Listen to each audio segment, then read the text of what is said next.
Thank you. Hello, everyone. It's a pleasure to be able to talk to you today about polygenic risk score analysis for Alzheimer's disease risk and the opportunities that this affords, much needed opportunities for transforming the prospects for development of new Alzheimer therapeutics. During the course of my presentation, I'm going to be covering an introduction to the clinical challenges of Alzheimer's disease and associated drug development. I'm going to be talking about polygenic risk scores and how they can be used, and specifically how they pertain to the genetics of Alzheimer's disease, and what we've been developing at Cytox, which is a polygenic risk score algorithm with the trade name of genoSCORE, and how that performs in longitudinal clinical studies, and the subsequent implications for stratifying subjects into clinical trials for the future, and the prospects for clinical trial enrichment. And of course, that in turn will influence very positively, we think, the prospects for new drug development. You can see on this slide, which describes the challenges of Alzheimer's disease, the huge problem that the industry faces. Alzheimer's disease is the most common form of dementia, but it is one of 4 or 5 recognized types, constitutes between 50 up to 70% of dementia. And the problem that the world faces today is this escalating problem associated with an aging demographic in the developed world.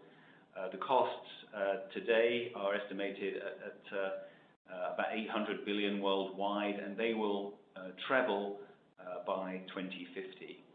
And one of the challenges associated with the development of new drugs is addressing the failure rate. We have not seen any significant new drug approvals since 2003, and that's associated with the problems of finding the correct subjects for enrollment at the earliest stages of the disease, where the drugs that are in development have the best prospects for working, to the point where the screening failure rate is over 90% in some studies. What I'm going to talk about today is how genetics and polygenic risk scores in particular can help improve that success rate.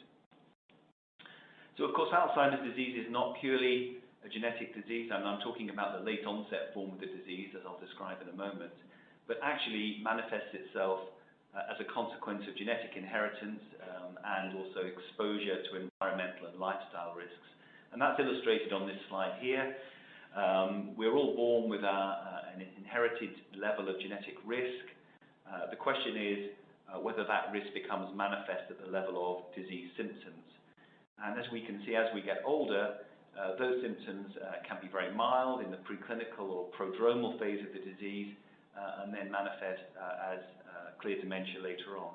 Whether or not a defined genetic risk becomes manifest at the level of symptoms seems to be a measure of how well we manage our exposure to other risk factors. And I've listed some of them on this slide, such as cardiovascular risk, hypertension, whether we take regular exercise and eat a sensible diet, whether we have diabetes or whether diabetes is under control. A whole series of things that can be managed in a high genetic risk individual might well push back the time at which symptoms become apparent. And that's very important in terms of clinical management considerations going forward.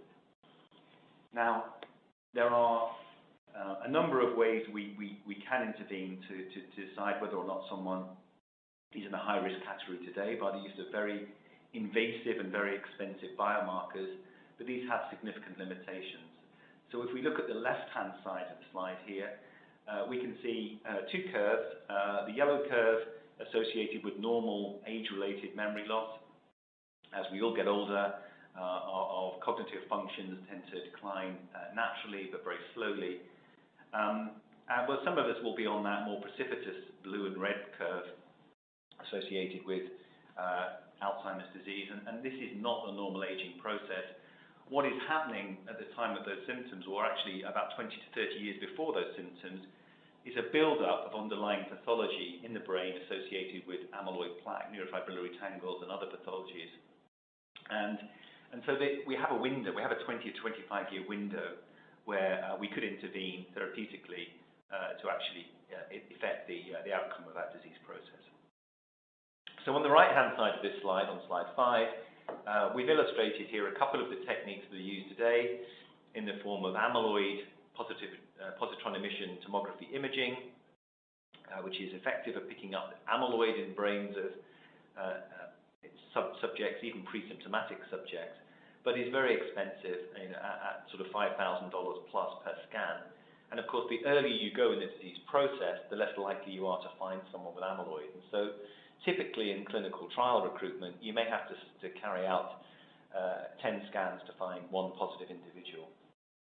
The other option here is a lumbar puncture, where we're taking out a sample of cerebrospinal fluid to look for telltale amyloid and tau protein fragments. But that's actually quite difficult to do quantitatively and reproducibly across many labs. And of course, it's highly invasive, having to take a lumbar puncture sample. So we've been working on the premise really set out by Professor John Hardy at UCL some years ago, that genetic analysis would be the most cost-effective way of deciding who should be assessed for using these more invasive techniques for early signs of disease development. On this slide, you can see actually that there are two forms of Alzheimer's disease, and our focus today is on the late-onset form, by far the most common form of Alzheimer's disease. Probably upwards of 95%, maybe as much as 98% is associated with late onset, by which we mean greater than 65 years of age. There is an early onset form, of course, which occurs in families, in discrete families, and these are associated with dominant mutations in the amyloid precursor protein and the 2-presenilin gene. These are very well documented. Late onset disease, on the other hand, is associated with ApoE locus, as we'll talk about shortly, but also with a large number of loci throughout the genome. These 21 loci here were documented a few years ago in a well-known publication. But since then, there have been a much larger number identified, and these have small effects, and it's the cumulative effect of these variants that seem to confer risk for the late onset form of the disease. So Alzheimer's disease, the late onset variety, is associated with many DNA variants spread throughout the genome. As of this publication, back in 2018, there were over 40 different loci identified, each of which the variants confer either a little bit of added risk or perhaps a little bit of protection for the development of the disease. You can see on the right-hand side here, the ApoE locus is by far the most commonly associated with increased risk.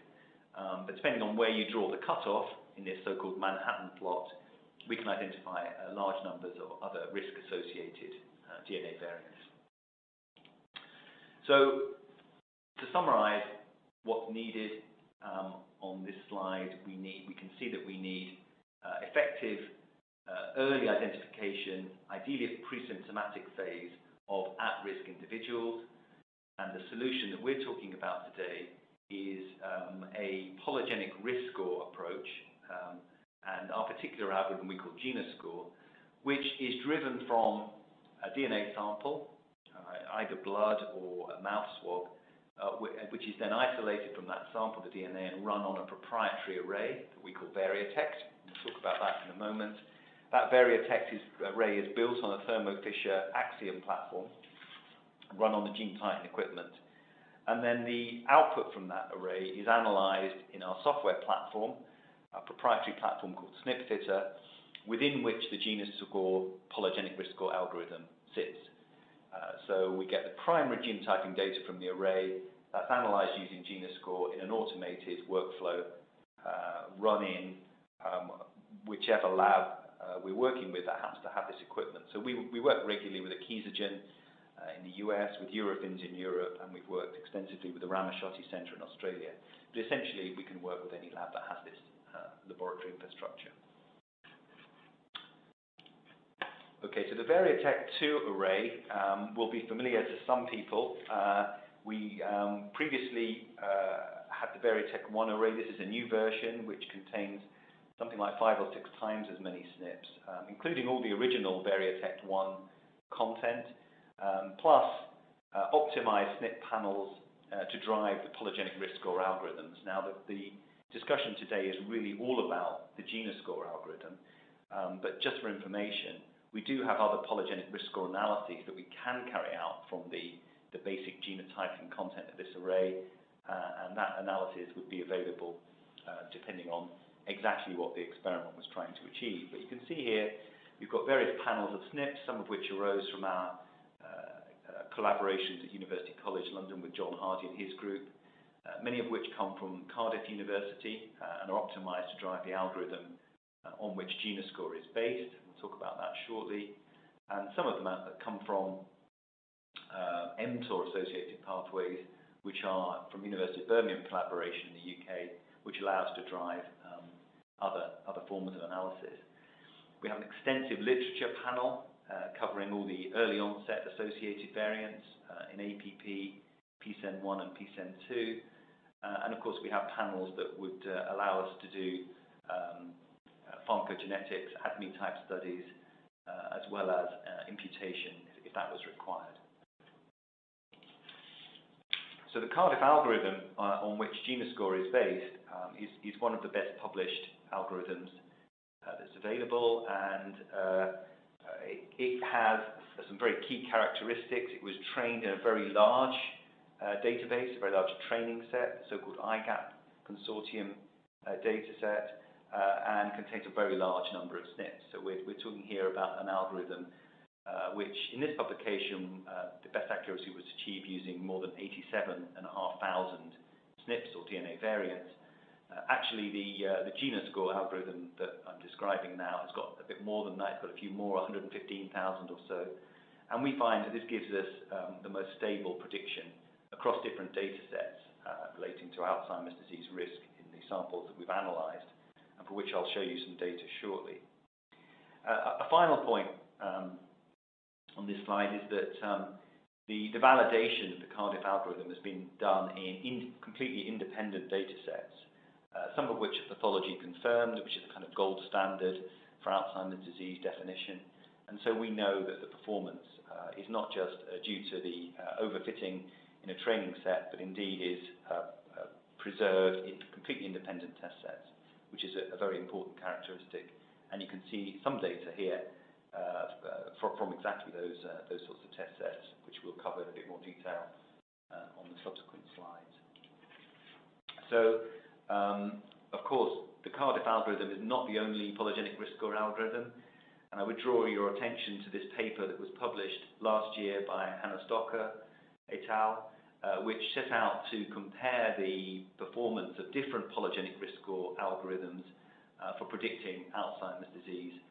And essentially what Hannah and her colleagues concluded was that of the algorithms available, the Cardiff algorithm is the best performing, the highest performing in terms of accuracy, and it's one of only two that have been actually tested and confirmed in pathology confirmed data sets. So that's very important when dealing with a disease which can be quite difficult to accurately clinically diagnose without that post-mortem histopathology correlation.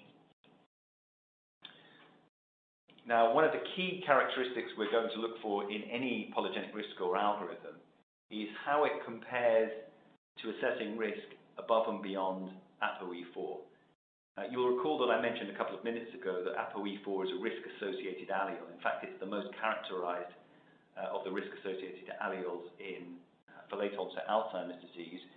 But carrying E4 itself may give you an elevated risk, but does not in any way determine whether or not an individual will develop Alzheimer's disease. So it's important if you are an E4 carrier, and this slide illustrates the distribution in a general cognitively normal population, in this case from the UK.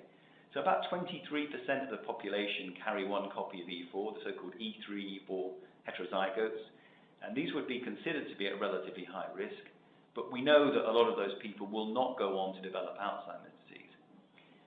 Conversely, the majority of people will not carry E4, but will fit into the E3 homozygote group, and yet we know something like 40 to 50% of Alzheimer's cases come from that E3 group.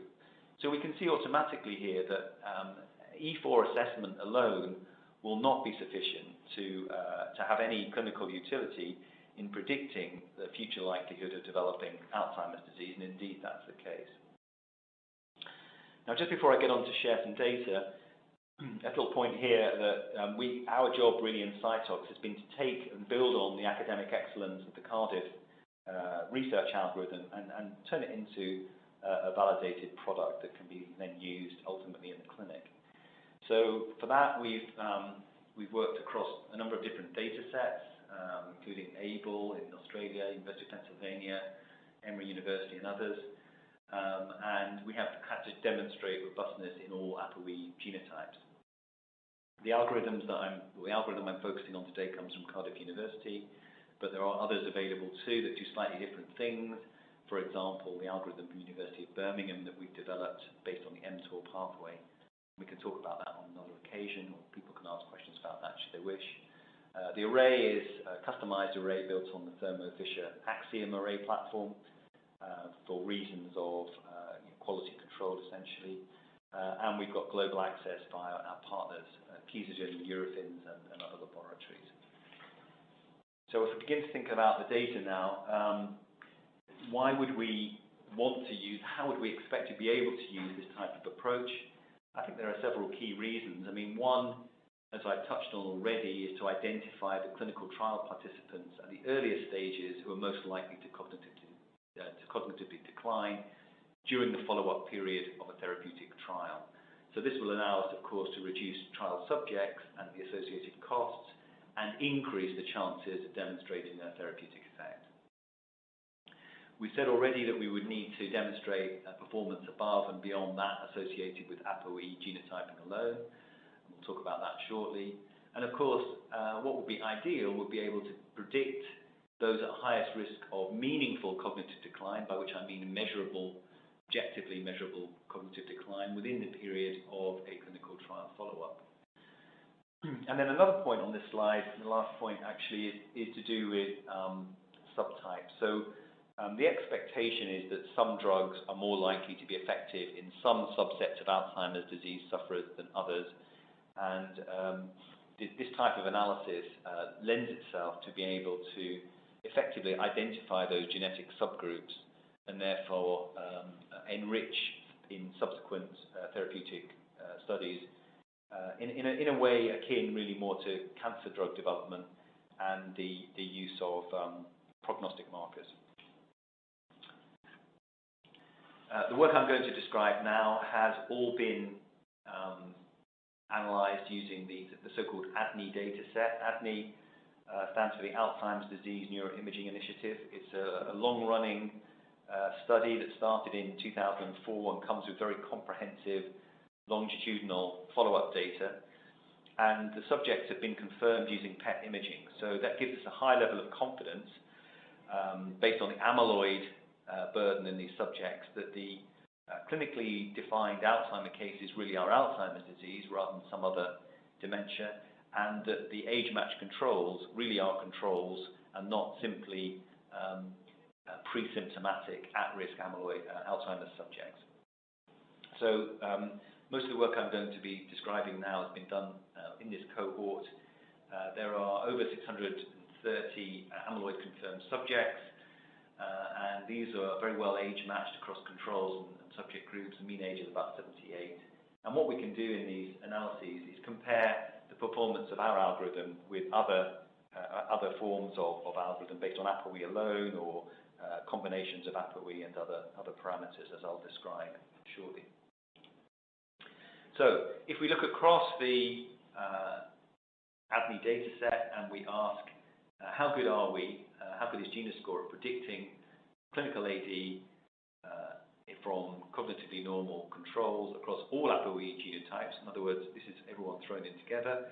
We can see that if you do that using the ApoE alone, you have an AUC, an accuracy measure essentially of about 73%. The Polygenic Risk Score algorithm without ApoE component gives you about 70% in an ApoE independent measure. And if you combine the two things together, we come up with an AUC of 80%. So that's a significant improvement above ApoE. But of course, this is in subjects who, some of whom will be ApoE4 carriers. So if we ask the question, what happens if we look at the E4 high-risk subset carriers within this group? So these are the heterozygote E3, E4 carriers. are we able to differentiate relatively high and relatively low risk in this group? We can see that by establishing cutoffs using our polygenic risk score analysis, in this case, the top quartile fell at the 0.61 and above cutoff. We have a positive predictive value of 84% at the AUC level. So that's telling us we're able to pick out the top quartile, the highest risk subjects amongst that E4 carrier group, and these are the people you might well want to enrich your clinical trial with.